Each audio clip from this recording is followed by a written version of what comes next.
What's up, Internet? This is the 84th Wolf, and welcome back to another episode of Wolf Watch It. Now, some of you may be wondering, for some of you that actually follow this channel, where was I last week? Well, it was Thanksgiving, so a little busy preparing for work, family visit, trip, stuff like that. So I enjoyed my Thanksgiving out of town with some family, so I wasn't at home to record my reaction. And then once I got back, had to go back to work since I just took like 4 days off. So this is like the first time I've really had a chance to kind of sit down and explain what I watched for that episode. Since then, episode 5 just came out.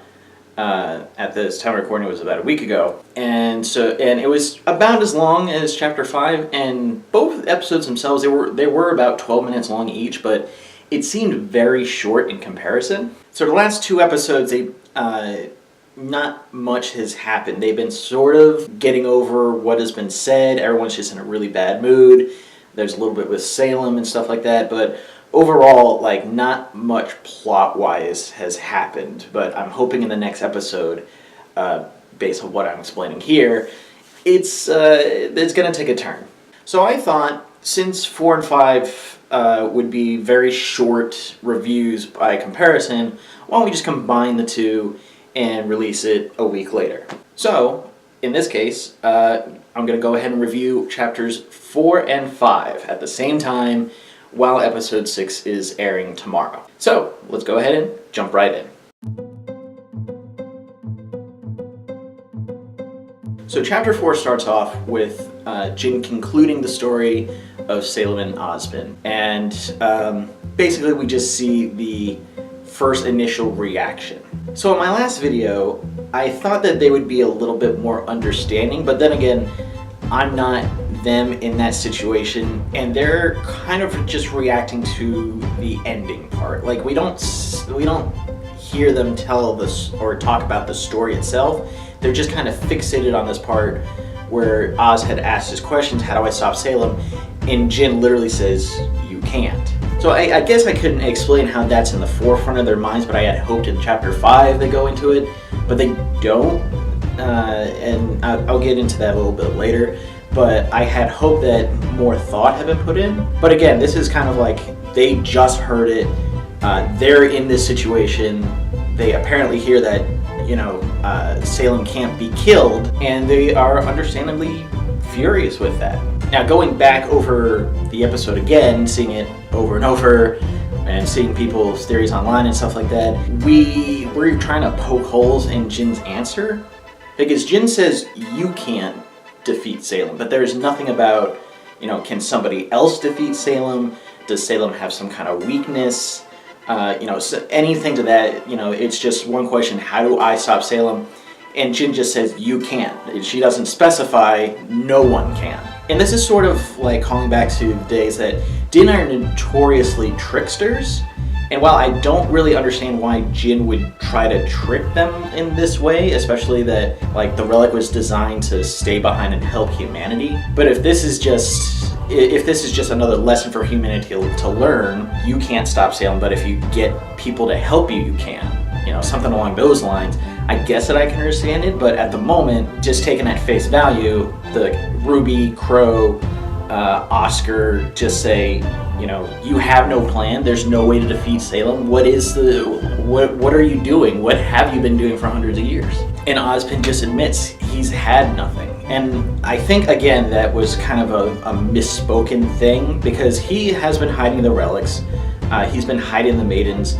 And that has suppressed Salem's power. If they hadn't figured out a way to steal maiden powers or, invade 4 of the strongest kingdoms of humanity on the planet, I mean, it sounded like a good plan. But of course, through trickery and betrayal, now that plan has fallen apart. So this is more like, I had a plan, now I don't have one. I just want to bring the relic to Atlas because that is the most defended kingdom at the moment, and maybe we can learn more, or at the very least seal it away with the other relic. Like, that's what I think he's been planning to do, but that just doesn't come across in this conversation. Team RWBY is extremely upset for the whole situation, and Ozpin is just kind of overwhelmed with all this revelations that he has been lying to them this whole time. Crow himself is especially angry and actually punches Oscar because it's Ozpin. It's depressing because he says there was no place in this world for him, and Oz kind of gave him his purpose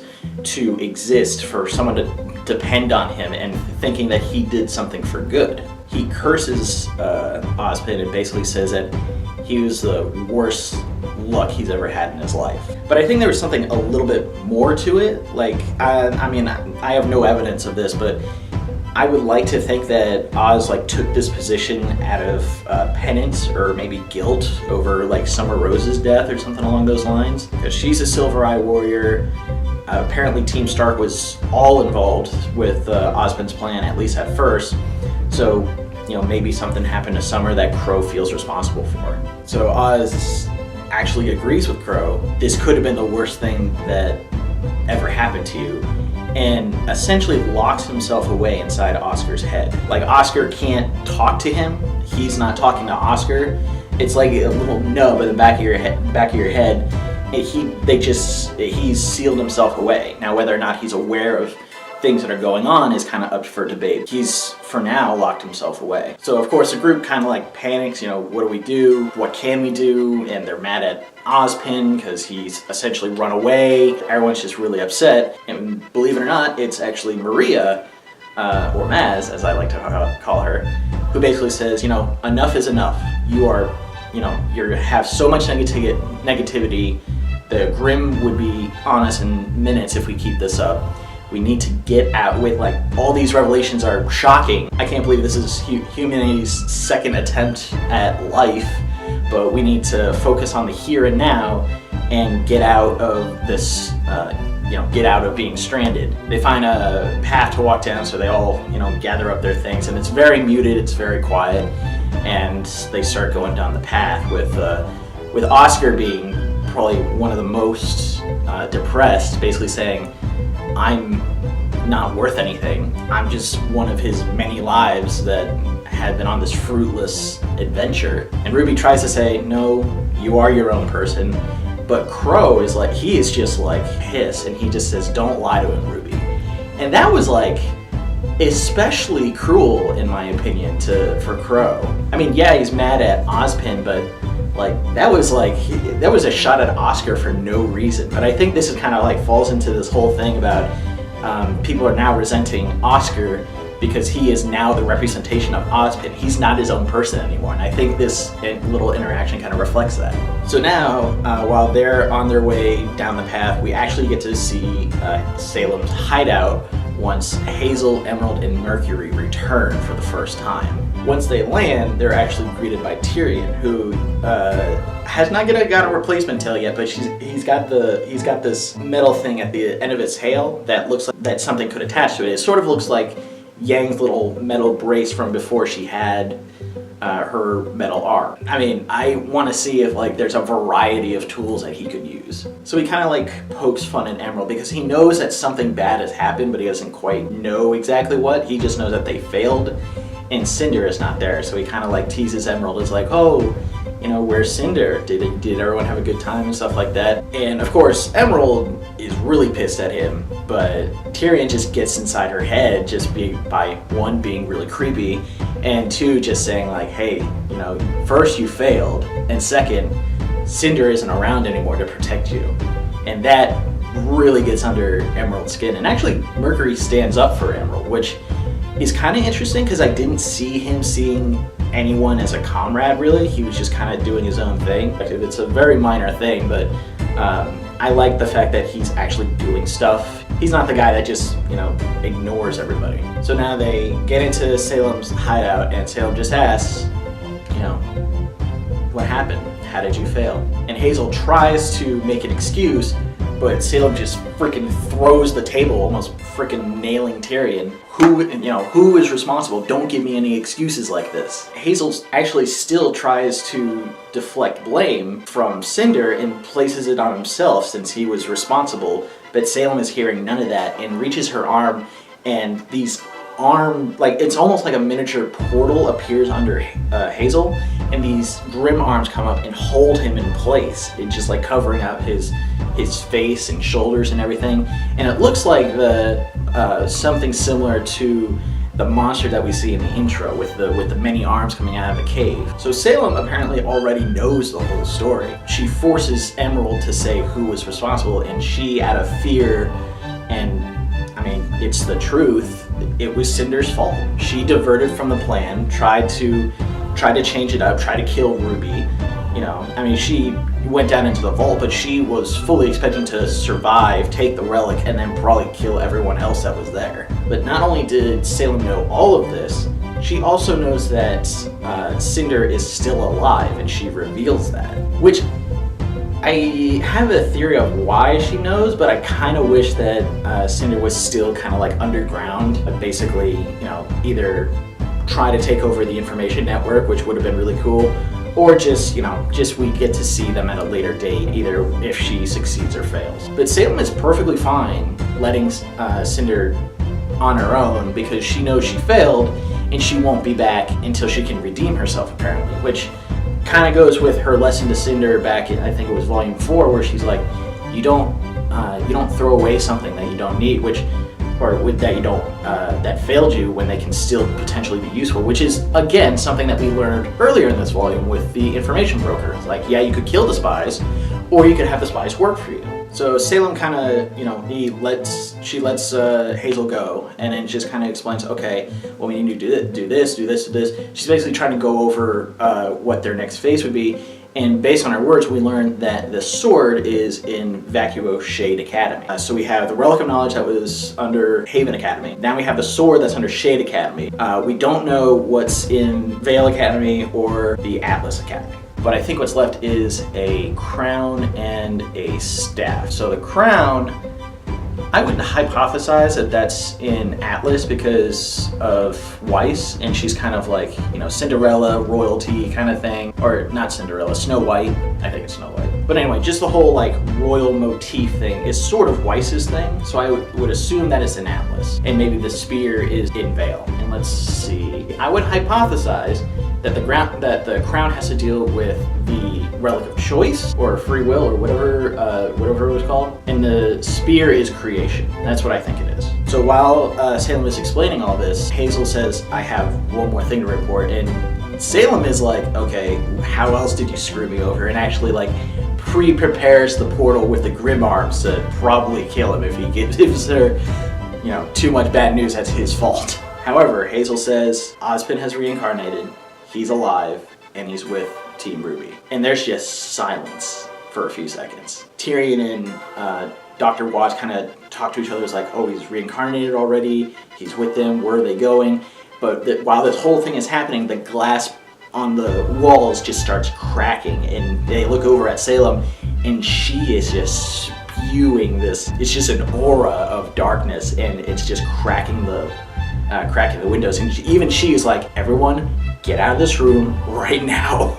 So everyone's like, okay, we are getting out of here. Get out. The door shuts behind him. Salem takes a deep breath. It looks like she's collected herself. And then the whole room just implodes.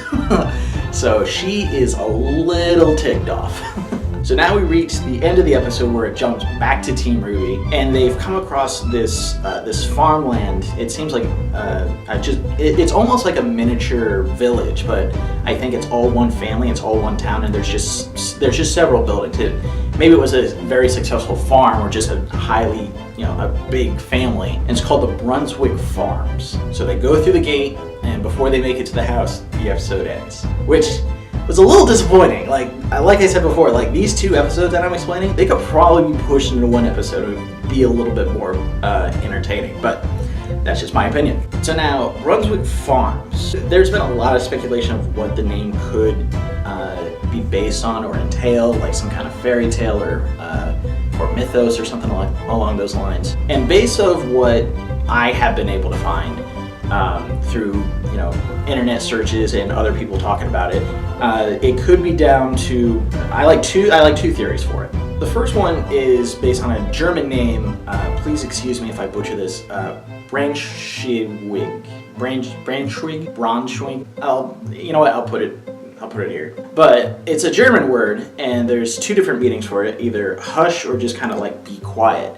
And based on what we discover in the next episode, that's why I like this particular theory. And then the other one is the story. I think it was a fairy tale. I think it's German again, back in like the 1500s. And it's a story of a jester who points out various flaws among the royal family he serves. So things like greed, gluttony, dishonesty, stuff like that. I don't think it's a reflection of the seven deadly sins. I think it's just in general kind of like character flaws. And again, stuff that happens in the next episode kind of supports that. There's Yang that lies about what happened to her mom. There's Blake's constant fear and running away. Ruby wants to keep the wine cellar that they discovered in the next episode away from Crow. Weiss has been kind of like, it's not that she's uptight, it's just that she's used to a certain type of life, and seeing something as mundane as a farm is kind of beneath her. It's not as bad but it's just, basically I'm just trying to find evidence to maybe see if this is true. The point is, a lot of people in this group has some kind of flaws that they don't want to acknowledge about themselves, or if they do, they never do it as regularly as maybe you should think when you think about improving yourself. And this idea is kind of to link yourself to Oz as like, well, was it his fault? Could he have done anything different? Could he have done better? Basically kind of think about that kind of attitude, because everyone hates Ozpin right now. But he has to be redeemed in some way, either by acknowledging that what he did was wrong, but he, it's so hard to describe this because so many people now hate Ozpin, and for good reason. I can see that reason, but that question of what would I have done in Oz's place, and I don't think I would have changed anything. I can't think of any other plan or idea or way around this. Like, I think Oz just did the best he could. Yeah, it wasn't a great plan, but against something like this and hearing the news that she's near indestructible, how would you have done this? I think that's what a lot of people just don't think about. It's like, how would you have solved this? And I'm not saying that validates everything Oz did. I'm just saying I can see it from his perspective, and I just don't know what I have done differently. I think he did it the best way he could. He could have just ignored it and just given up, but no, he wanted to somehow hold the line and made these schools and became a voice of human society, fighting against discrimination with the faunus and training as many huntsmen as possible to protect as many people as possible. And keeping this relic separate worked until Salem, through manipulation and cheating and experimentation, just managed now, after hundreds of years, to finally get close to obtaining one of the relics. So I really don't think he deserves all the hate that he's getting. I think he deserves some of it, and I think he's very dishonest and untrustworthy, but at the same time, he's justified in that. Not justified, I can see from that perspective. I think he's just been alone fighting this battle for too long. Yes, he's got Glinda, he's got Crow and stuff like that, but really he's been alone. He's a different kind of person. With all that being said, now we move into Chapter 5.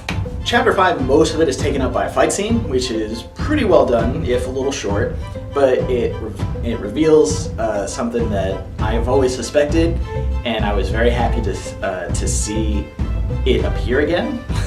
So let's go ahead and jump right into it. So Cinder returns to Little Miss to get information on Ruby, and Little Miss reveals that, hey, they were seen getting on a train to Atlas, or seen getting on a train to Argus, and from there on, Cinder kind of says, oh, okay, they must be trying to head for Atlas, and she immediately gets up and starts to go. But Little Miss is like, hey, about that, you're wanted, so I kind of want to try and capture you. So Cinder looks up, and it's Neo! Man, we haven't seen you for a while. And I have to say, she looks really good in the new engine. Like, I liked her character design back in, the first 3 volumes, but with this new animation style, she looks a lot cleaner, she looks a lot more fluid, she just looks better. So, kudos. So Cinder and Neo have a little bit of fight, which begins in the tavern and then kind of kicks off into the street. And Neo is pretty strong. Like, she holds her own pretty well against Cinder. I mean, Cinder doesn't go full out against her, probably to hide her maiden powers. But even with that handicap, Neo pretty much holds her own. Cinder even acknowledges that she has gotten stronger, and she takes a couple of hits. So once they fall out into the street outside, Neo is actually wearing Roman's hat, which I think is freaking awesome. I love that she has his hat. It's like a little memento, and it's still not sure like what the relationship between Neo and Roman were. The only thing I can think of is, I mean, she looks like a kid. I don't know how old she is, but she looks like a kid. I don't think her age is ever explained.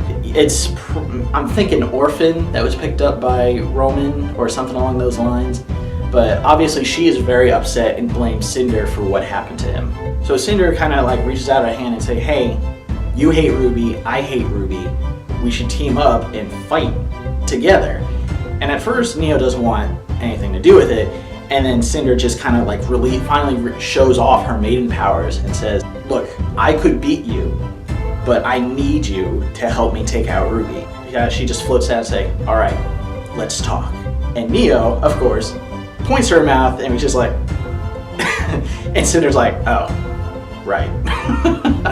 It's so great, it's so funny. I so want Neo to stay mute. I just want her to be a mute character. And just having that little funny interaction was great. I love it. It was a one really funny moment that we haven't really had this. I mean, we had a little bit in episode 1, but we've never had a lot of lighthearted humor in RWBY ever since like the first trilogy. There was a little bit like in the beginning of 4, and then there's a little bit at the beginning of there was a little bit more in 5, and then a little bit at the beginning of this season.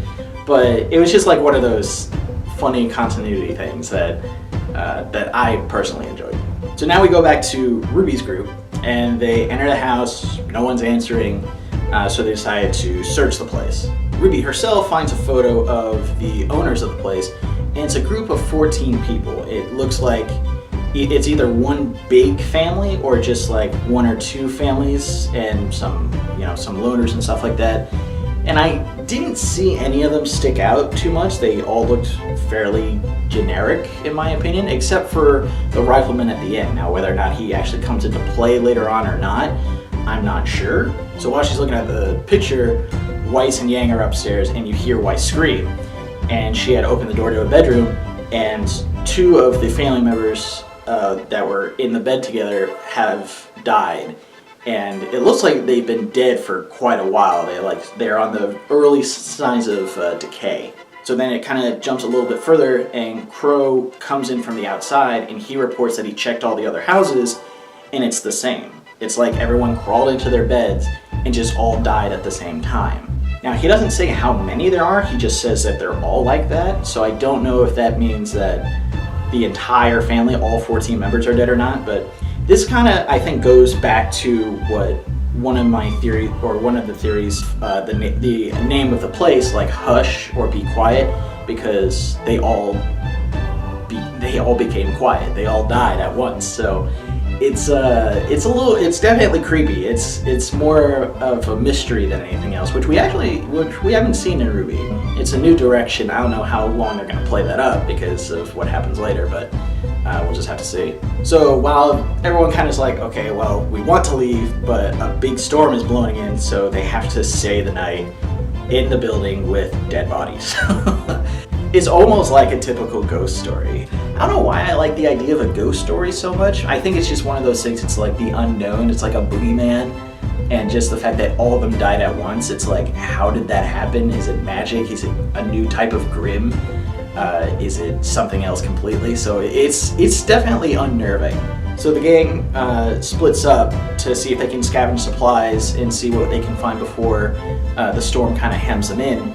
Yang and Blake check out one of the farm buildings, and they find a flatbed to hitch Bumblebee up to that could probably take them along the path to wherever they might go.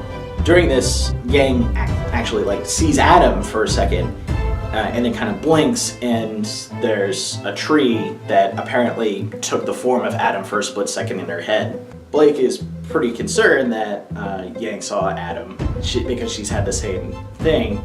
And she tries to comfort Yang, basically saying, you know, I'm not going to run away again. I'm going to help protect you. And Yang takes, like, not offense to this, but just like, it's obviously she's still angry with Blake about what happened.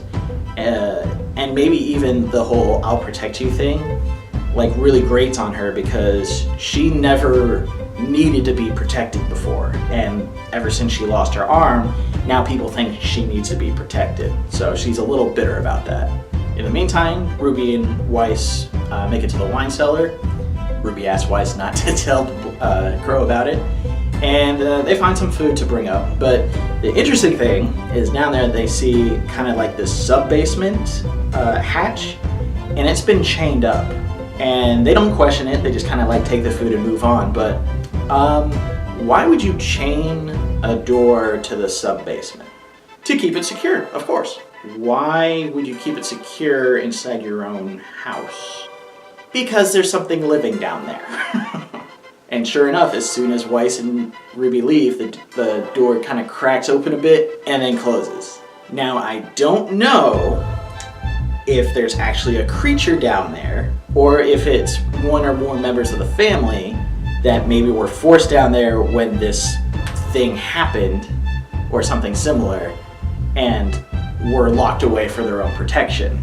I think it's a boogeyman thing, personally, because that scares me a lot more. But that is where the episode ends. Oh man, it's creepy and it's a new direction. It's more of a horror element, and I actually really like it. Now both these episodes, like by themselves, they weren't very fulfilling. I really think that they should have like stuck these two together, and I would have enjoyed it a lot more. It would have been I think it would have been a better narrative. And throughout both these episodes, they still, like, nobody really talks about Osmond's story, which I think needs to be addressed, and it may be addressed next episode or the next like 2 episodes. But again, it's something that I think, like, yeah, you can't resolve it instantly, but having 3 episodes between when nothing else really happened, like, I really think that this was a little bit of a mistake on Rooster Teeth's part. But again, that's just my opinion, and you know, I like where the story's going so far.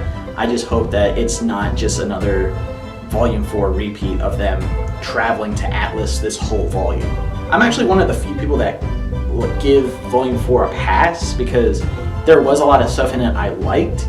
Yeah, I didn't like the fact that it was an entire season of them walking to Mistral. At the same time, we did get a good deal out of it, in my opinion. However, if they use this entire season to get to Atlas, to me that's kind of a waste of Volume 6. I always thought that this was going to be like the moment where, you know, Team RWBY finally buckles down and it's like, okay, we're ready to go, we're ready to fight, we're at Atlas and we're ready for whatever may come. But now it's just, now the whole season has just been like, we're on our way to Atlas and everyone's really depressed. So I hope that it picks up in the next couple of volumes. I hope Argus isn't too far from where they crashed. So anyway, that wraps up episodes 4 and 5 of RWBY. I hope you guys enjoyed this. Is there anything else that maybe I missed or that you thought was interesting, or any questions, or what do you think of the theories of the tale of the farms? So let me know in the comments. Hope you guys enjoy. This is the 84th Wolf, and I'll see you guys next time.